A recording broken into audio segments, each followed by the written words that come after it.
Hello friends, आज हम लोग पावर शेयरिंग चैप्टर पढ़ने वाले हैं। पॉलिटिक्स का फर्स्ट चैप्टर है ना। चलो स्टार्ट करते हैं। पावर शेयरिंग में पहले ये जान लेते हैं क्या क्या पढ़ने वाले हैं। पावर शेयरिंग का मतलब क्या होता है। पावर का मतलब आप सबको पता है ताकत होता है। शेयरिंग का मतलब शेयर करना, कि पावर का कैसे कैसे शेयर हो रहा है। इस चैप्टर में हम टोटल उसी के बारे में पढ़ने वाले हैं ना। चलो टॉपिक से स्टार्ट करते हैं। तो पहला टॉपिक हमारा क्या है, लेजिस्लेटिव। लेजिस्लेटिव का मतलब पता है क्या होता है, लॉ को बनाने वाला, कि कोई ना कोई तो चाहिए लॉ को बनाने वाला, तो उसको हम क्या कहते हैं, लेजिस्लेटिव। ठीक है, इसके अंदर आपका क्या क्या आ जाता है, राज्यसभा आ जाता है, लोकसभा आ जाता है। आपने देखा है ना, आए दिन राज्यसभा लोकसभा में वो बहस चलती रहती है कि ये वाला लॉ पास होना चाहिए, ये वाला लॉ पास नहीं होना चाहिए। तो वो सारा काम आपका किसके अंदर आ जाता है, लेजिस्लेटिव के अंदर। ठीक है ना। अब लॉ बन तो गया हमारा, अब बट उसको पास होना भी तो जरूरी है। जब तक पास नहीं हुआ तब तक फायदा क्या है। तो आपका एग्जीक्यूटिव में क्या क्या आ जाते हैं, जैसे आपका प्राइम मिनिस्टर हो गया, प्रेसिडेंट हो गया, ये सब उसको पास करते हैं। अब पास करने के साथ साथ एग्जीक्यूट भी करना है। तो एग्जीक्यूट करने के लिए हमें आईएएस हो गया, आईपीएस हो गया, इन सब की नीड पड़ती है, इन सब की जरूरत पड़ती है। ठीक है, जब ताकि उसे हम एग्जीक्यूट कर पाए। ठीक है, उसके बाद बात करते हैं जुडिशरी। अब जुडिशरी क्या है भैया, नाम से ही पता चल रहा है ना कि जुडिशरी मतलब जज करने वाला लोगों को, है ना। तो लॉ हमारा बन गया, लॉ पास भी हो गया। अब उसको अप्लाई तो करना पड़ेगा, ये देखना पड़ेगा ना कि लोगों के लिए वो अच्छा है कि नहीं है, लोगों के लिए बेकार तो नहीं है, क्या लोगों को हार्मफुल तो नहीं हो रहा। तो उन सब के लिए कुछ ना कुछ जज करने वाला बंदा चाहिए। तो जुडिशरी के अंदर आपका आ जाता है supreme court, high court, district court. इन सब का काम क्या होता है आपका, कि ये सब देखते हैं कि क्या लोग फॉलो कर रहे हैं, क्या किसी के साथ कुछ गलत तो नहीं हो रहा। ये सारा काम आपका क्या होता है, जुडिशरी का। आई थिंक आप लोग को लेजिस्लेटिव, एग्जीक्यूटिव एंड जुडिशरी तीनों का मतलब अच्छे से समझ में आ गया है। ठीक है, देन अब एक नया एक टेक्निकल टर्म समझते हैं, एथनिक। कि अब ये एथनिक क्या होता है भैया आपका। एथनिक का मतलब है, उससे पहले आप एक बात बताओ, क्या आप एक जगह रहते हो, ठीक है, क्या वहां अगर सारे आपके ही बिरादरी के लोग मिल जाए, बिरादरी बोले तो आप सारे आपके रिलीजन के लोग मिल जाएं, सारे अगर आपके रिलीजन के लोग होंगे तो क्या होगा, खुद सोचो। आप बहुत ज्यादा कंफर्टेबल फील करोगे ना। अगर मान लो किसी आप अनजान देश में जाते हो, वहां कोई आपकी लैंग्वेज बोलने वाला पर्सन मिल जाए, आप कंफर्टेबल फील करोगे, चलो कोई तो है जो मेरे जैसा है ना, बाकी सब तो अलग ही दिखते हैं। तो एथनिक जस्ट आपका वही है। Ethnic means, it means group of same religion और पर्सन, जहां बहुत सारे रिलीजन, मतलब सॉरी, एक ही रिलीजन का ग्रुप जो होता है, बहुत सारे लोग मिल जाएं, तो एक ग्रुप को हम लोग कह देते हैं एथनिक ग्रुप। अब देखो पावर शेयरिंग हम समझते हैं ना, दो एग्जांपल है हमारे पास पावर शेयरिंग समझने के लिए। फर्स्ट वन इज बेल्जियम, दूसरा हमारे पास श्रीलंका।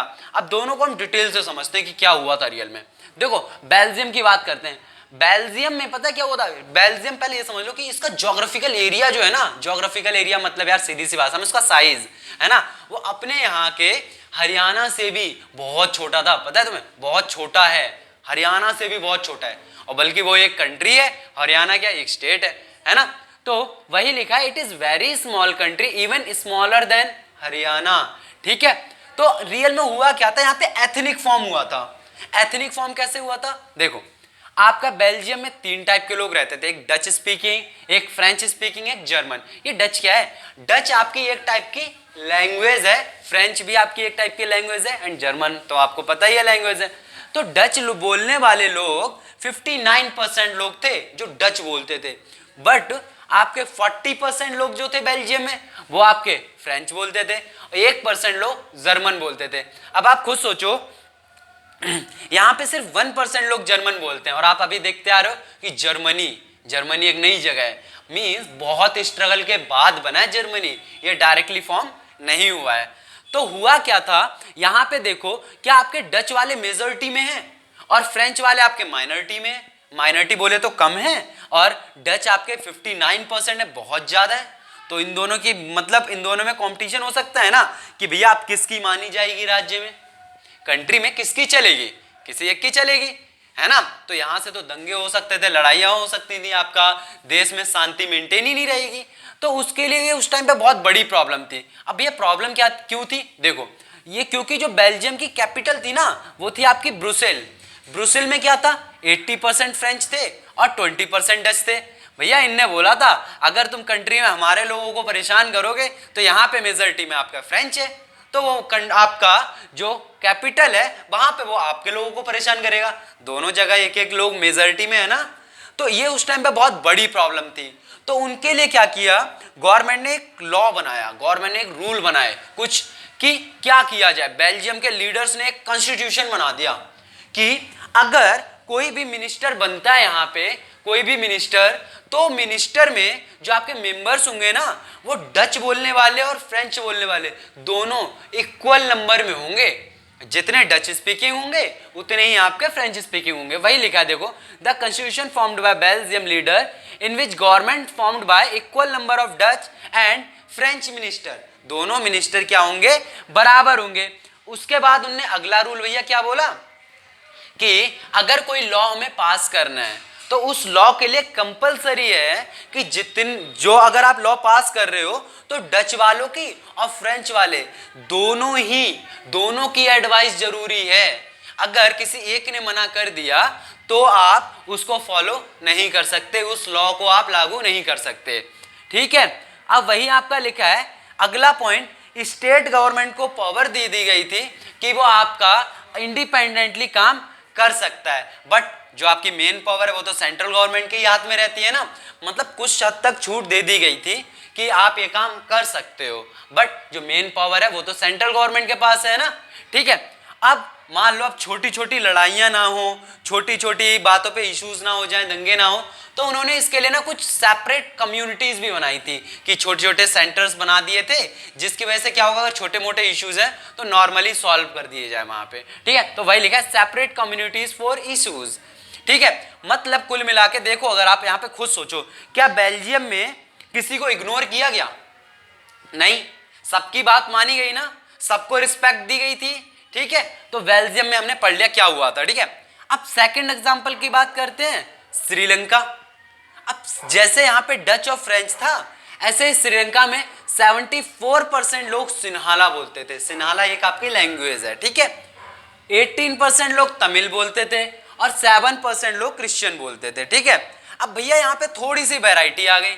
18% तमिल जो बोलते थे उनमें भी 13% लोकल तमिल थे और 5% इंडियन तमिल थे। अब ये इंडियन तमिल क्या होता है भैया, है ना? देखो क्या हुआ था उस टाइम पे, जैसे मान लो किसी इंसान को, इंडियन इंसान को, इंडिया वाले को किसी काम बस श्रीलंका जाना पड़ा, मान लो वो धीरे धीरे वहीं पे सेटल हो गया या किसी भी मकसद से गया हो। ठीक है, धीरे धीरे सेटल हो गया, तो क्या अब उसकी फैमिली तो वहीं रहेगी, बट था तो वो इंडिया का ना, तो इसको हम इंडियन तमिल बोलते हैं। जो वहां पहले से रह रहे थे उनको बोलते हैं लोकल तमिल। क्लियर? अब इसके बाद बात करते हैं कि 1965 में क्या हुआ। देखो यहाँ पे अगर आप कॉमन सेंस लगाओ तो सिन्हाला कितने हैं, 74% है, 18% तमिल है। तो उन्होंने क्या किया कि 1965 में एक एक्ट पास किया जिसमें आपका सिन्हाला लैंग्वेज को ऑफिशियली लैंग्वेज बना दिया, क्योंकि वहां पे आपका क्या हो रहा था, हाँ एक मिनट, यहां पे तमिल को कोई नहीं सुन रहा था ना।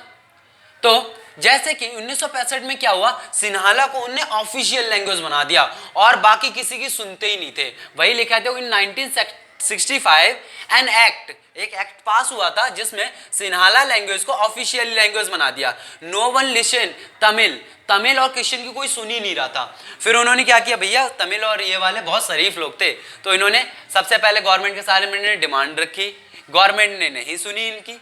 फिर इनने गवर्नमेंट के आगे स्ट्राइक करना शुरू करा, बट फिर भी इनकी कोई भी खास बातें नहीं सुनी गई। ठीक है, तो इन्होंने क्या किया, ये लोग परेशान हो गए थे क्योंकि इन पे एक हिसाब से टॉर्चर ही हो रहा था, क्योंकि इनसे भी फोर्स किया जा रहा था कि आप सिन्हाला ही लैंग्वेज यूज करो, ये सब वगैरह, है ना। तो इन्होंने सिविल वॉर स्टार्ट किया। अब वॉर हो रहा है तो लोग तो मरेंगे, अब लोग मरेंगे, इकोनॉमिक का भी लॉस होगा, पैसों की बर्बादी होगी कि नहीं होगी, मतलब टोटल स्थिति उस देश की बिगड़ ही जानी है जिसमें लड़ाई होती है ना। तो वही लिखा है they start civil war. Result क्या मिला, इकोनॉमिक लॉस हुआ, मतलब पैसों का, बहुत सारे लोग भी मारे गए। क्या इसको अगर हम इससे कंपेयर करें तो क्या है, यहाँ सबको रिस्पेक्ट दी गई, बट यहाँ क्या तमिल और क्रिश्चियन वालों को रिस्पेक्ट दी गई?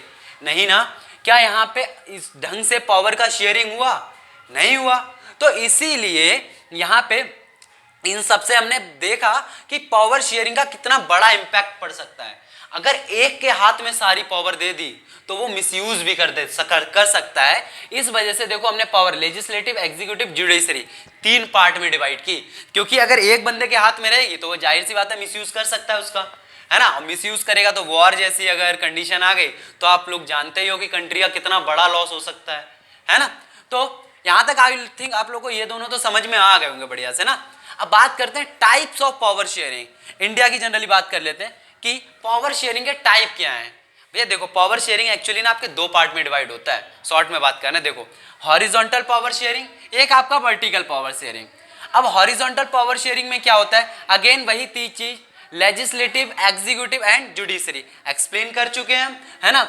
और वर्टिकल पावर शेयरिंग में क्या होता है, सबसे ऊपर सेंट्रल गवर्नमेंट, उसके बाद स्टेट गवर्नमेंट, उसके बाद लोकल गवर्नमेंट। अभी लोकल गवर्नमेंट का मतलब समझते हो क्या है, जैसे कि गांव वगैरह में जो प्रधान वगैरह बनते हैं, मतलब स्टेट से नीचे जितने भी इलेक्शंस होते हैं ना, उन सबसे जो गवर्नमेंट बनती है उसको हम लोकल गवर्नमेंट कहते हैं, ठीक है।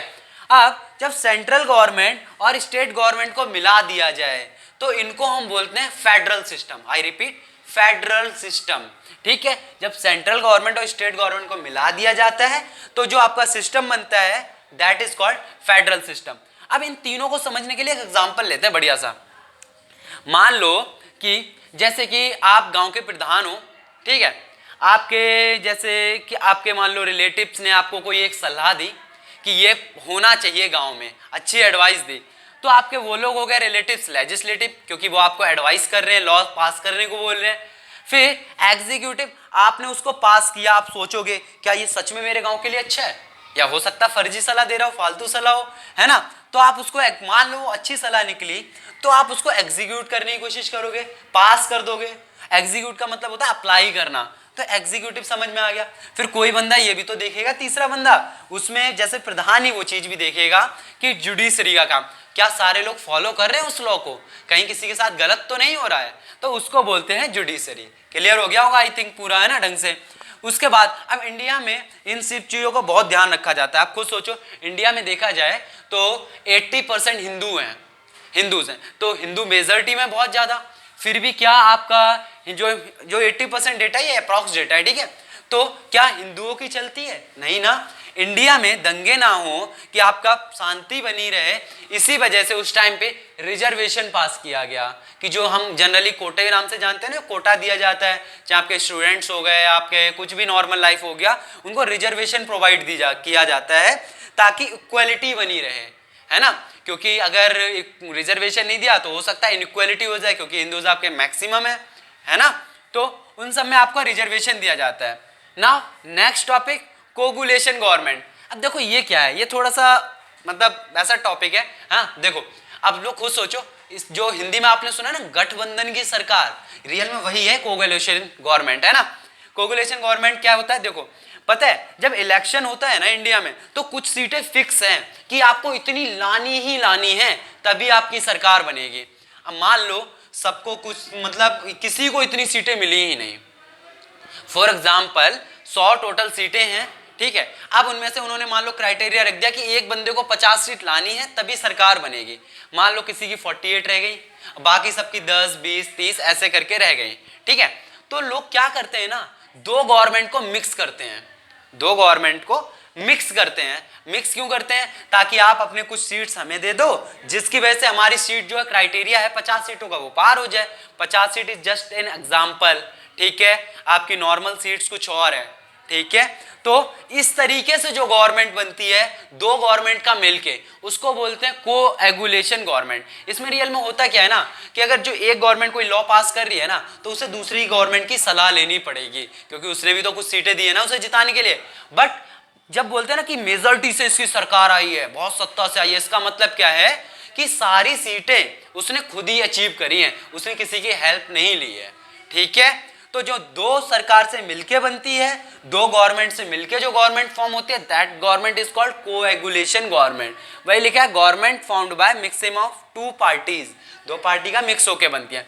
आई थिंक आप लोगों को पावर शेयरिंग पूरी तरीके से समझ में आ ही गया होगा, है ना, ठीक है। तो आप लोगों को क्लियर हो ही गया होगा कि मतलब क्या है इस पूरे का, है ना, कि हमने देख लिया कि कैसे कैसे पावर्स हमारे देश में बटी हुई है ना। तो अब मिलते हैं कि अगले चैप्टर के साथ नेक्स्ट वीडियो में। Bye bye.